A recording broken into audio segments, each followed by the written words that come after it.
Welcome back to Cable 10 Live. If you're just tuning in, we're talking about separation, divorce, and social media and its effects on contributing to marital breakdowns. Now, before the break, I posed a question because we were talking about, how social media can be used in court cases. And one example you had given was LinkedIn and looking at someone's LinkedIn profile. And, I raised the question, what if someone fabricated that, especially a platform like LinkedIn, where generally you might want to generate more connections and build your network portfolio.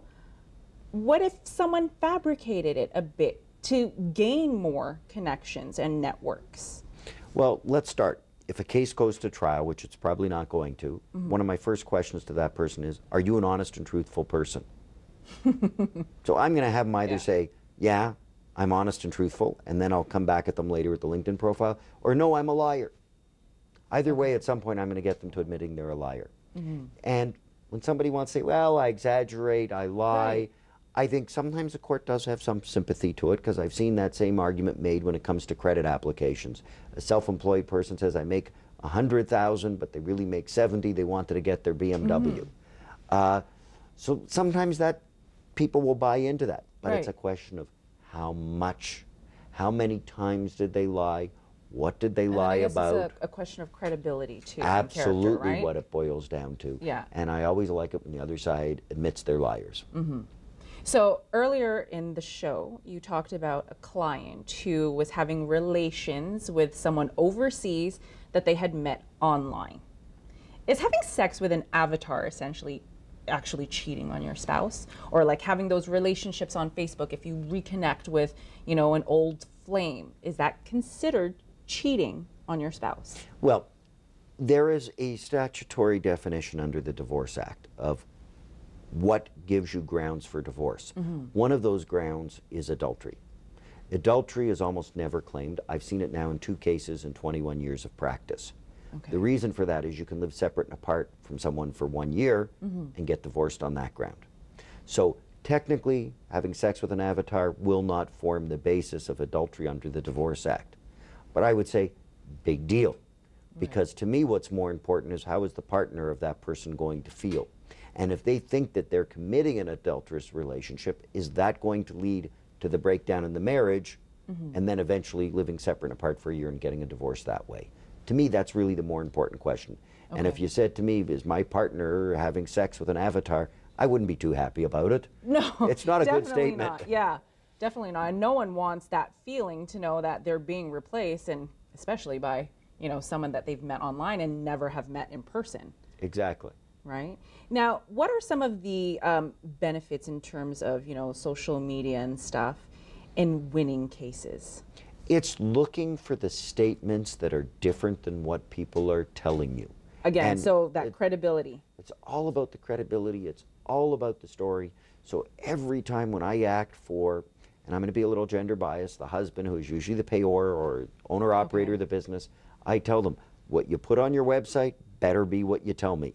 The way you live and the way you make your posts on Facebook better be the same as what you're telling me.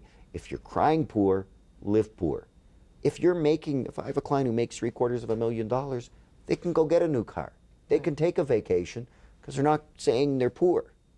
But if they're saying they're poor, live like it.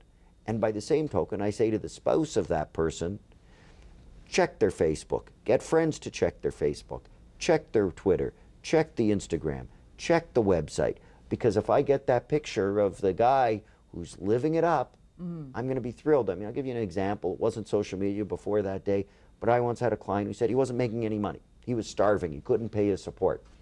And the wife went over and started taking pictures of the $100,000 plus landscaping the guy did on the outside of his house. Oh my goodness, yeah. So even if you thought I'm living halfway across the country, you can picture the client who would be standing there in front of the landscaping he has in front of his house, taking his picture, posting it to Facebook, and now the former spouse saying, wow, that was expensive, or showing your kitchen reno, or even just something as simple as I post a picture of myself and my child in my home. But if I do that, and you can see that I just put in an expensive movie theater in my basement, again, asking for problems. Okay, so a lot of things on social media are password protected. And so by that, if I was married and if I was cheating on my spouse, can you use Facebook and Instagram and other social media platforms if you hacked into my account? Because if you don't know my password, technically I might be under the impression no one will ever find out. So to begin with, the immediate answer is, if I don't give you my password, you can't go on it. Okay. But the other side could argue, we used one computer in the house, and you left your Facebook page open all the time, and I happened to see it. Is that any different than a filing cabinet that's unlocked and putting your confidential papers in there? It's not. And here's where you get to. How many friends do you have on Facebook? If I have 2 friends on Facebook and I'm posting things, I'm more likely to be secure. But how many people do you know have 2 friends? Most people have 100, 200, 300 plus friends. Well, the more friends, if I want to know what my ex-wife is doing because she unfriended me on Facebook, I can pick up the phone or send a text or an email to one of my friends and say, check her Facebook page out, or if I'm out in public with them, give me your phone for a minute. Right. And if they're looking at it because they're the friend and they see the post, now that's open game. Open. Okay. Because I can call that person as a witness who will say, I'm her friend, I saw the post, this is what I pulled off. Right. And I'm there. So now, when it comes to, again, we're talking social media and how it affects relationships, when it comes to those who have either fabricated, like we talked about on LinkedIn, that, you know, might be acceptable or sometimes, you know, accepted in court, or, you know, felt sympathy towards, or people, you know, post things that are unlike them and exaggerate. What are some of the ludicrous excuses you've heard as to the stuff that they've put out there and the defense that they're putting out? Well, the most ludicrous one was before social media, and it was with a bank credit application. So same idea, where the husband in that case said, I filled out a credit application for the bank and I put down that I made $400,000. But to the wife, he said he made $70,000. And his excuse was, well, I was playing a joke on the bank. Are you kidding me? Because everybody plays jokes on their bank and gives them fake credit applications. So people will say what they have to say to try and get themselves out of trouble. And you could picture the same kind of thing going up on social media. I know I have a Facebook friend where this person has posts of private jets, private yachts, homes in New York, mansions in the city, claims to be a multi-billionaire. And then is not? He lives in a small condo. Interesting. So, you know, is that, you know, the thing with that particular individual is the lie is so monumentally big, right, that the bigger the lie it is, almost the better it is for the person who's saying the lie, because it's so obviously not true. And I was just going to ask, you know, funny that you said that, is does Facebook, social media, actually help in divorce or family law win court cases? It can, if you get those kind of contradictions that are helpful. And sometimes it's not just the contradiction. It may put you on a path to finding more evidence. So, you know, you say somebody may have exaggerated. Well, maybe they did have a job. Maybe now I know where to find out they had the job, and I'll find out they're actually making really good money. And I'll get a whole plethora of evidence. And that came from that one post. Now, have you defended the Facebook user, the adulterer, in any of your family law cases? Well, you represent everybody. You represent all walks. So when you see the client who did that, you think, geez, my first letter that goes out when a client hires us is do's and don'ts. And so what are the do's and what are the don'ts? And that's where I was getting to with that question. The do is unfriend your former spouse. The don't is only tell the truth and don't really post anything.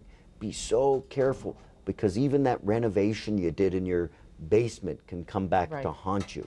So then is it safe to say, if you catch it early enough, if you've posted stuff in the past and now you're going through this, you know, separation, this court case, this legal process, can you just deactivate your account and hope that, you know, you can't access it anymore, so you can't use it as evidence in a preceding court case? Once something's been on the web, it's always out there. So you could try and get a court order to get their passwords for Facebook so you could access everything they have in Facebook.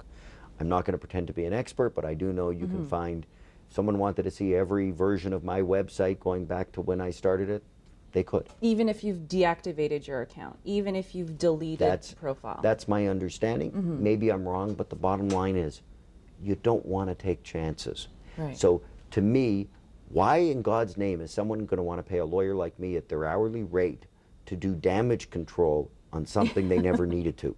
Because people have limited enough resources for paying lawyers. Do you want to deal with me paying me to try and talk you out of a Facebook problem, saying, well, I exaggerated, or just don't post it? Fair enough. Yeah, simple as that. You know, be careful about what you post online, and not just for, you know, divorce situations, but for safety reasons as well, right? To sexual predators that are out there, identity thieves that are out there.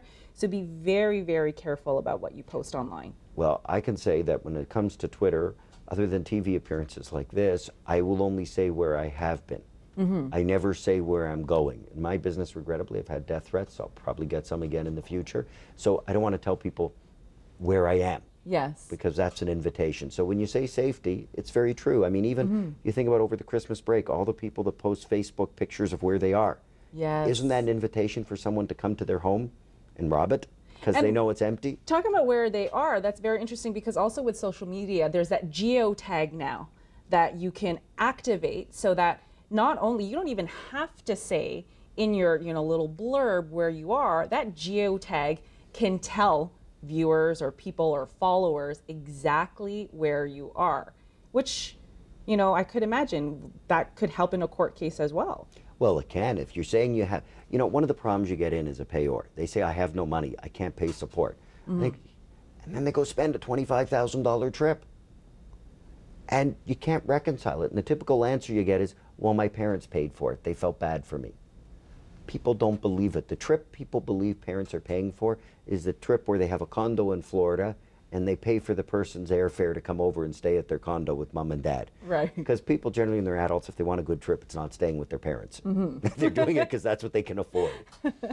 So what are some final tips, suggestions that you can give people out there to essentially, you know, prevent Facebook or social media from, you know, contributing to marital breakdowns? Well, if it's contributing to marital breakdowns is a different piece than I'm usually accustomed to dealing with, but the real answer is don't play around with avatars, don't play around with former significant others, treat your partner with respect. And I know my girlfriend said to me the other day I was on my phone too much.